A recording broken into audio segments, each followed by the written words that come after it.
Una semana en la nieve parece una hazaña para los programas de supervivencia, pero para los nativos americanos era solo otro invierno, sin abrigos modernos, sin fuego constante y muchas veces sin refugios cerrados. No solo sobrevivían, prosperaban. Hoy voy a mostrarte cómo lograron vencer tormentas que helaban los huesos con técnicas que incluso los expertos actuales aún tratan de imitar. Pero antes de revelar esas estrategias, hay un detalle tan simple que casi nadie menciona y que marcaba la diferencia entre la vida y la muerte. Un ingenioso sistema de capas que derrotaba al frío. El sistema de capas que humilló al invierno. Hoy creemos que la ciencia moderna inventó el vestir por capas. Marcas de ropa técnica nos venden camisetas de $200 asegurando que sin ellas estamos perdidos. Sin embargo, los nativos americanos perfeccionaron este sistema siglos atrás, sin tutoriales en YouTube ni etiquetas con nombres rimbombantes. La prenda que lo hacía posible era pura genialidad, gamuza curtida con cerebro. Sí, leíste bien. Usaban los cerebros de los propios animales para curtir las pieles. Podrá sonar poco glamuroso, pero ese método producía un cuero tan flexible y suave que no te convertía en una estatua de cuero rígido. Era, en esencia, la ropa técnica de alta gama de hace cientos de años, repelía el agua y dejaba respirar la piel, todo sin una gota de poliéster. Capas internas, intermedias y externas. Ciencia sin laboratorio. El truco no estaba solo en el material, sino en la estrategia. Nada de ponerse una chaqueta enorme y esperar lo mejor. Los nativos sabían que el calor se conserva por capas bien pensadas. Primera capa, pieles suaves y tratadas que absorbían el sudor, porque si el cuerpo se empapa, el frío te vence más rápido que una ráfaga ártica. Segunda capa, aquí entraba la creatividad. Algunas tribus usaban fibras de corteza triturada como aislante natural. Otras preferían piel con el pelo hacia adentro para atrapar el calor. Capa exterior. La muralla final, hecha de pieles gruesas tratadas que literalmente le decían al viento, «Ni lo intentes», y no se quedaban ahí. Muchos abrigos llevaban flecos estratégicos que parecían decorativos, pero servían para romper corrientes de aire y escurrir la lluvia.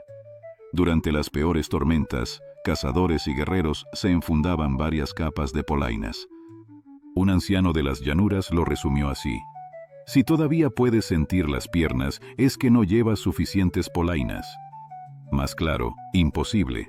La movilidad también era clave. A diferencia de los pantalones de nieve modernos, que suenan como bolsas de plástico con cada paso, estas prendas permitían moverse en silencio, algo vital para la caza o la guerra. Prendas que vencían los menos 40 grados Fahrenheit. Las evidencias arqueológicas son demoledoras. Muchas de estas vestimentas podían mantener a una persona caliente, incluso a menos 40 grados Fahrenheit. Ese punto en el que Fahrenheit y Celsius se dan la mano, y todo sin un solo hilo sintético ni calefactores de mano. El mantenimiento era igual de ingenioso. Reaplicaban impermeabilizantes naturales a base de grasas animales y mezclas secretas, creando un escudo contra el agua que duraba semanas. Cada abrigo, cada par de polainas, representaba horas de caza, curtido y confección. No había lugar para la improvisación ni para bolsillos de adorno donde solo cabe un chicle. Cada detalle tenía un propósito real. Vestirse mal no era solo incómodo, era un gesto de irrespeto hacia la naturaleza y una invitación al frío mortal.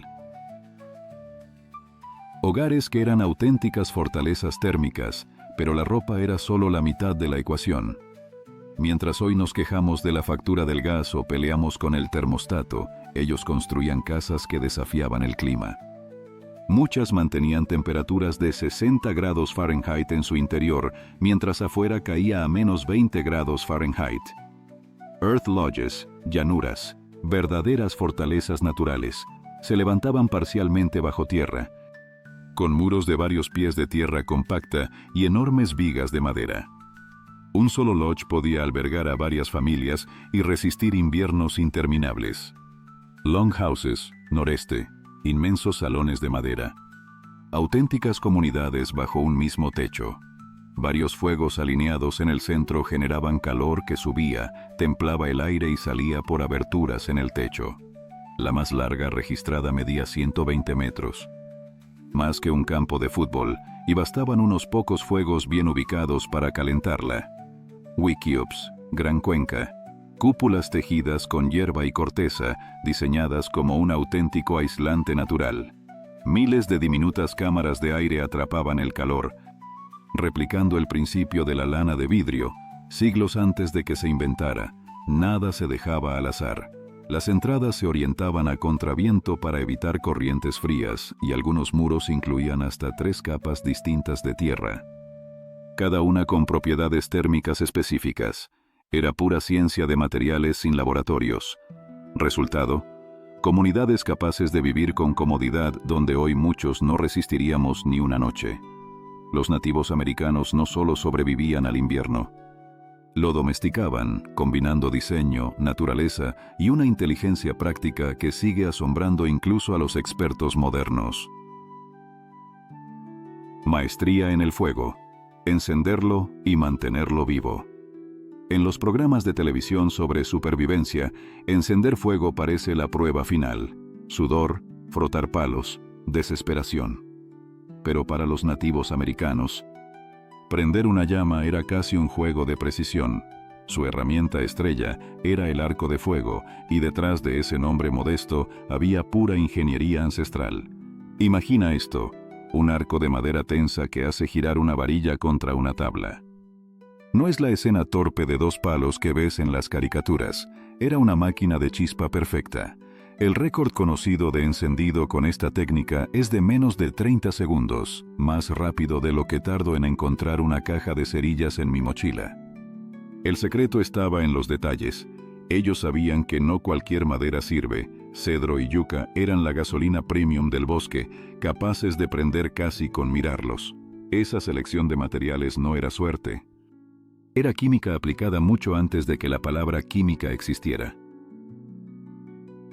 Guardianes de la brasa, las primeras baterías de calor.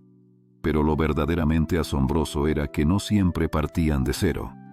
Algunas tribus designaban a los llamados guardianes del fuego, auténticos expertos en transportar brasas vivas durante días o incluso semanas.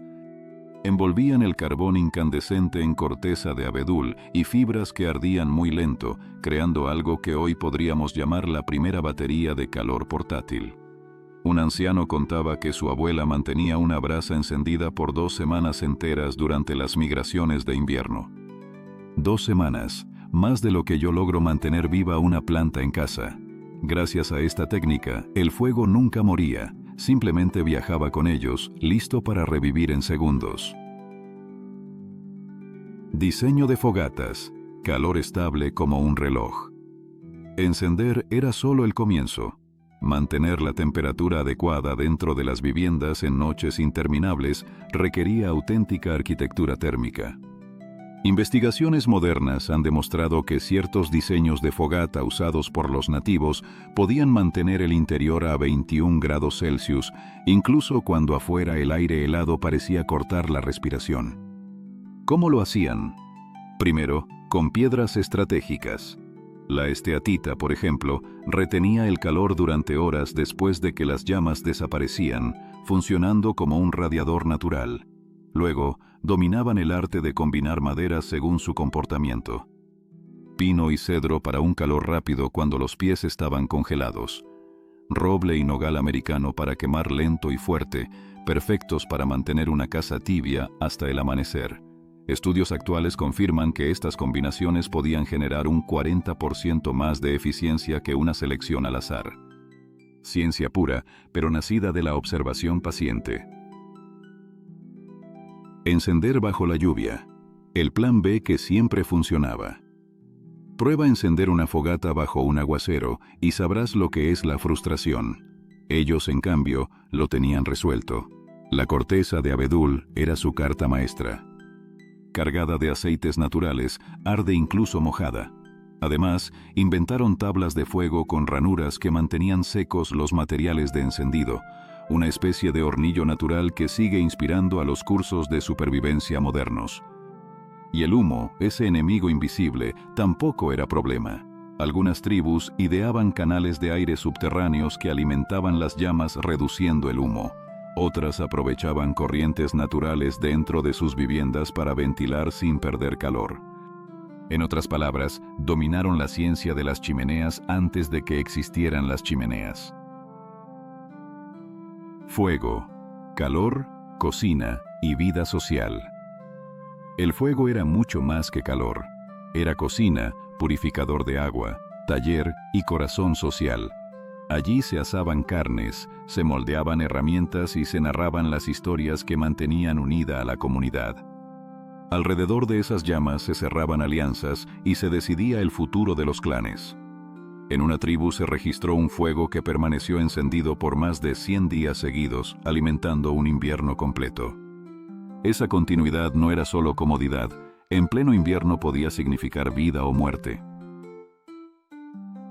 Pemmican, la barra energética que vencía al tiempo. Cuando la nieve lo cubría todo, la comida debía estar asegurada. Mientras hoy tememos que un apagón arruine el refrigerador, los nativos americanos planeaban meses de provisiones con técnicas de conservación impecables. Su joya de supervivencia era el pemmican, algo así como la primera barra energética de la historia, pero mucho más potente. Se hacía mezclando carne magra pulverizada, grasa derretida y bayas, prensado hasta formar bloques compactos. Su densidad calórica era tan impresionante que unos pocos kilos podían alimentar a una persona durante meses. Estudios modernos confirman que un pemmican bien hecho puede conservarse hasta 50 años, sí. Medio siglo de vida útil sin congeladores ni envases plásticos. Bellotas y harina nutritiva. La carne no era el único recurso. Las bellotas también jugaban un papel crucial. Descubrieron que, al remojarlas en agua corriente, se eliminaban los taninos amargos, dejando una harina rica y versátil. Un solo roble adulto podía producir hasta 900 kilos de bellotas, equivalentes a cientos de kilos de harina nutritiva. Refrigeración natural y cereales de largo aliento. Sin electricidad, la solución era ingeniería natural. Usaban cuevas de nieve o excavaban fosas por debajo de la línea de congelación, donde la temperatura se mantenía estable entre 0 y 4 grados Celsius, idéntico a un refrigerador moderno. El arroz silvestre era otro pilar de su dieta invernal. Familias enteras almacenaban hasta 135 kilos en recipientes de corteza de abedul que resultaron tan resistentes a la humedad y a las plagas que, según pruebas recientes, superan la eficacia de algunos plásticos actuales. Un toque dulce en medio del hielo. Pero no todo era pura necesidad, también había espacio para el placer. Algunas tribus preparaban una especie de helado natural, mezclando nieve, bayas y grasa animal. Una receta de la época habla de grasa de alce batida con arándanos. Tal vez hoy no ganaría estrellas Michelin, pero cuando el antojo de algo dulce te golpea en medio de una ventisca, eso debía saber a gloria.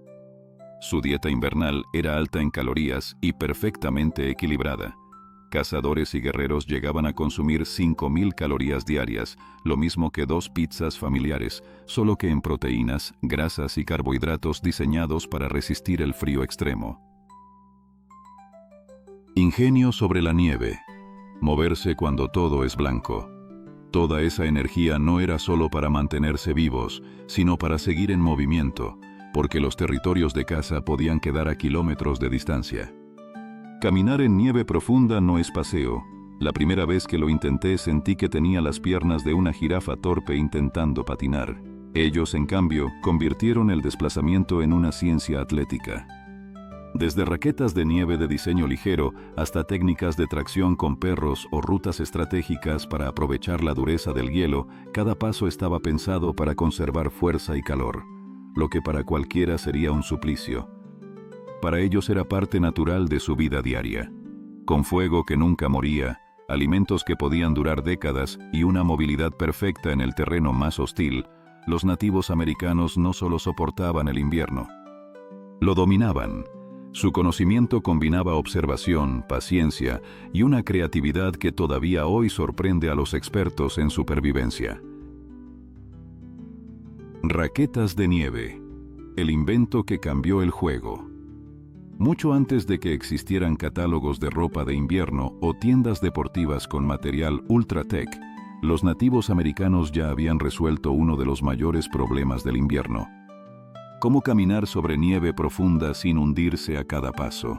Su solución fue tan brillante como simple: las raquetas de nieve. Este invento transformó una caminata agotadora en un deslizamiento casi elegante, permitiendo cubrir distancias que hoy, incluso con botas modernas, serían un suplicio. Cada tribu creó su propio estilo, ajustándolo a la nieve y el terreno de su región. Los Ojibwe, por ejemplo, fabricaban raquetas largas y estrechas. Casi como esquís, eran auténticas máquinas de velocidad. Con ellas podían recorrer hasta 70 millas en un solo día. Imagina correr casi 3 maratones seguidos, pero sobre nieve y cargando provisiones. Una hazaña que deja en ridículo a cualquier récord de ultramaratón moderno. Las raquetas más grandes distribuían el peso del cuerpo de forma magistral. Según cálculos de la física actual, estos diseños reducían la presión sobre el suelo en un 85%, lo que convertía a una persona de 90 kilos en algo tan liviano como un barco de nieve de apenas 14 kilos. De hecho, el récord documentado de la caminata más larga con raquetas es impresionante: unas 3,000 millas en una sola temporada invernal. Mientras tanto, yo me quedo sin aliento solo de ir a buscar el correo en diciembre. Diseños hechos a la medida de la nieve. El tipo de nieve lo cambiaba todo, y ellos lo sabían. Los Cree, que vivían rodeados de espesos bosques y nevadas profundas, preferían raquetas redondas tipo huella de oso, perfectas para maniobrar entre árboles sin quedar atrapados. Los Algonquin, en cambio, desarrollaron un modelo más equilibrado que recuerda a los diseños modernos. La precisión de su trabajo era tan sorprendente que un par encontrado por arqueólogos estaba tan bien conservado que artesanos actuales lo usaron como plantilla y comprobaron que su rendimiento superaba al de muchos modelos comerciales de hoy. Y no se detenían en la forma, también impermeabilizaban las raquetas con grasa animal derretida, aplicándola con cuidado en el trenzado de cuero crudo. Pruebas recientes muestran que ese tratamiento mantenía las raquetas resistentes al agua durante 3 meses de uso intenso, una cifra que deja en evidencia a muchas botas impermeables actuales. Trineos de perros, el transporte rápido y autónomo de hace siglos. Mientras en pleno 2025 seguimos soñando con coches autónomos, los nativos americanos ya tenían su propio sistema de transporte autónomo. Con 4 patas y mucha energía, los trineos de perros fueron una de sus mayores genialidades. Un equipo bien entrenado podía recorrer 160 kilómetros en un solo día, y el viaje más veloz registrado cubrió 600 kilómetros en menos de 9 días. Amazon Prime parecería lento en comparación. Los trineos eran auténticas obras de ingeniería natural. Se construían con madera flexible, lo que les permitía absorber impactos y sortear obstáculos sin romperse. Su capacidad de carga era asombrosa, hasta 680 kilos, 1500 EPL, y para reducir la fricción los patines se recubrían intencionalmente con una delgada capa de hielo, más eficaz que muchos compuestos sintéticos modernos. Ingenieros actuales que han reproducido estos modelos confirmaron que, en términos de consumo energético, eran hasta un 30% más eficientes que las primeras motos de nieve mecánicas. Además, algunas tribus desarrollaron redes de senderos de invierno tan precisas que muchas de nuestras carreteras invernales actuales siguen esas mismas rutas, marcadas con árboles doblados y formaciones rocosas que resistían incluso las nevadas más densas. Una comunidad donde cada persona contaba. Todo este ingenio para moverse, cazar o transportar cargas solo funcionaba porque nadie lo hacía en solitario. Sobrevivir al invierno era un esfuerzo colectivo, una especie de convivencia forzada pero vital que podía durar meses. Mientras hoy cuesta que un vecino ayude a encender un coche en una mañana fría, ellos organizaban su supervivencia como un reloj suizo. Cada persona, desde el niño más pequeño hasta el anciano más sabio, tenía un rol fundamental. Guardianes del Fuego. Los héroes invisibles. Entre esos roles, pocos eran tan críticos como el de los Guardianes del Fuego. Su misión: mantener la llama encendida las 24 horas del día, sin descanso, nada de accionar un interruptor. Debían vigilar las brasas, añadir leña en el momento exacto y regular la intensidad para que ni el viento ni la humedad las apagaran. En algunas tribus, familias enteras se dedicaban a esta tarea durante todo el invierno. Imagina la presión. Dejar que el fuego muriera en plena ventisca no solo significaba pasar frío, sino ser recordado durante años como el responsable del desastre. Cazadores, narradores y guardianes del saber. Los cazadores eran los atletas extremos de la tribu. Se aventuraban en un clima que congelaba pestañas para asegurar alimento, moviéndose en grupos y comunicándose con señales manuales transmitidas de generación en generación. Algunos podían rastrear animales simplemente detectando puntos derretidos en la nieve que indicaban el paso reciente de presas, una habilidad que hoy llamaríamos ciencia forense del hielo. Los narradores eran el alma cultural. Bibliotecas vivientes y Netflix al mismo tiempo. Durante las noches interminables, contaban historias que no solo entretenían, sino que enseñaban estrategias de supervivencia, valores tribales y conocimientos climáticos. Se cuenta que un anciano de la nación Cree podía recitar de memoria más de 200 relatos, cada uno con un propósito práctico, desde reconocer plantas comestibles hasta interpretar el comportamiento de las tormentas. Los guardianes de la medicina completaban este triángulo vital. Conocían qué corteza bajaba la fiebre, qué raíz calmaba la tos o qué infusión podía salvar una vida. Su conocimiento era tan avanzado que incluso colonos europeos acudían a ellos para afrontar los inviernos. Y los niños, lejos de estar ociosos, aprendían desde pequeños a recoger leña, remendar ropa de invierno y memorizar historias que un día ellos mismos transmitirían. Era una escuela de supervivencia en la que equivocarse no era una opción. Diversión que también salvaba vidas, pero no todo era trabajo y disciplina. Los nativos entendieron que el ánimo era tan vital como el fuego o la comida.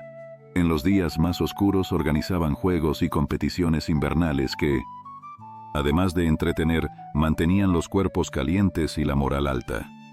Algunas tribus incluso jugaban deportes de pelota dentro de sus viviendas cuando la tormenta rugía afuera, algo así como un partido de baloncesto improvisado en el salón, con toda la comunidad participando.